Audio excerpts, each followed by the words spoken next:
तपासावर समाधानी आहात का? म्हणजे आतापर्यंत तपास ज्या दिशेने सुरू आहे त्यावर. आतापर्यंत जे मला माहिती मिळाली, जे फुटेज मिळाले, जिथे जिथे मी इन्क्वायरी केली त्याच्यावर मी समाधानी आहे. परंतु याच्यानंतर अजून काही येईल समोर त्याबद्दल मला सांगता येत नाही. परंतु आतापर्यंत जो तपास झाला आहे तर मला वाटते की पोलीस योग्य रीतीने चालू आहे आणि आम्हाला भीती होती की पोलीस दबावाखाली तपास करेल, परंतु नागपूर पोलिसांनी कुठल्याही दबावाला न बाळगता काल गाडी जप्त केली, त्यांना बोलावलं, सगळे बयान घेतले आणि त्याहून त्यांनी जे निष्पन्न केलं की जो गाडी चालवणारा व्यक्ती कोण होता त्याच्यावर दाखल झाला गुन्हा आणि हा बाजूला बसला होता हे निष्पन्न झालं. सुषमा अंधारेंनी गंभीर आरोप त्यामध्ये केले की संकेत बावनकुळे हाच गाडी चालवत होता. आजही त्यांनी अनेक प्रश्न उपस्थित केले की त्याच्यावर कारवाई झाली नाही सुषमा अंधारेंच्या नावावर. नाही, मला वाटतं की सुषमाताई तिकडे राहतात, मी नागपूरचा, पश्चिम नागपूरचा आमदार आहे. ही माझ्या मतदारसंघातली घटना आहे आणि बाकी सगळ्या नेत्यांपेक्षा जास्ती लक्ष देणं माझं काम आहे,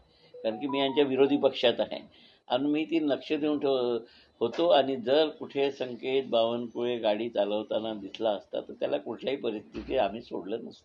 आपण अगदी सुरुवातीपासून आता एक पूर्ण घटनाक्रम मला माहिती आहे. नेमकं काय म्हणजे तुम्ही पण पूर्ण यंत्रणेवर लक्ष ठेवून होता सगळ्या घडामोडी. नेमकं काय आढळलं तुम्हाला? सर, फक्त बावनकुळेंच्या मुलाचं मेडिकल रिपोर्ट व्हायच्या झाली नाहीये, बाकी दोघांची मेडिकल टेस्ट झाली आहे.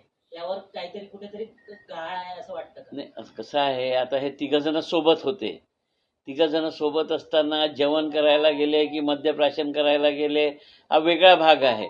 परंतु आता जो गाडी चालवत होता तो मद्यप्राशन करून होता असा रिपोर्ट पोलीस जो आला आहे, त्याच्यावर पोलिसांनी कारवाई करावी. जे गुन्हे दाखल होतात ते गुन्हे दाखल करावे. मला वाटते त्या पद्धतीनं गुन्हे दाखलसुद्धा झालेले आहेत आणि येणाऱ्या दिवसांमध्ये अजून त्याच्यामध्ये काही निष्पन्न होते. पण तो आतापर्यंत ती गाडी जप्त केलेली आहे. काल संकेत बावनकुळेंचं स्टेटमेंट झालेलं आहे. जो गाडी चालवत होता त्याला अटकसुद्धा झालेली आहे. एवढी माहिती माझ्याजवळ आहे आणि मला वाटतं की याच्यासमोर जर अजून कोणाला काही प्रश्न असतील, जर आता या विषयावर आम्हाला, मी प्रत्यक्ष म्हणजे या मतदारसंघाचा आमदार आणि माझ्या मतदारसंघातली घटना म्हणून मला या सगळ्या बाबींवर नागपूरच्या लक्ष ठेवणं गरजेचं असतं आणि मी तसं हे लक्ष ठेवत असतो. तर माझ्या निदर्शनास हे येऊन झालं आहे.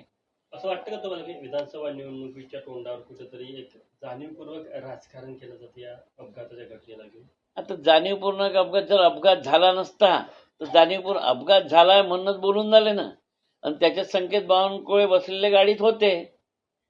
जर हा अपघातच झाला नसता आणि संकेत बावनकुळे त्या गाडीत नसते तर विषयच नव्हता येत. मग तुम्ही जाणीवपूर्वक कसं काय म्हणू शकाल? हिंदी भाऊ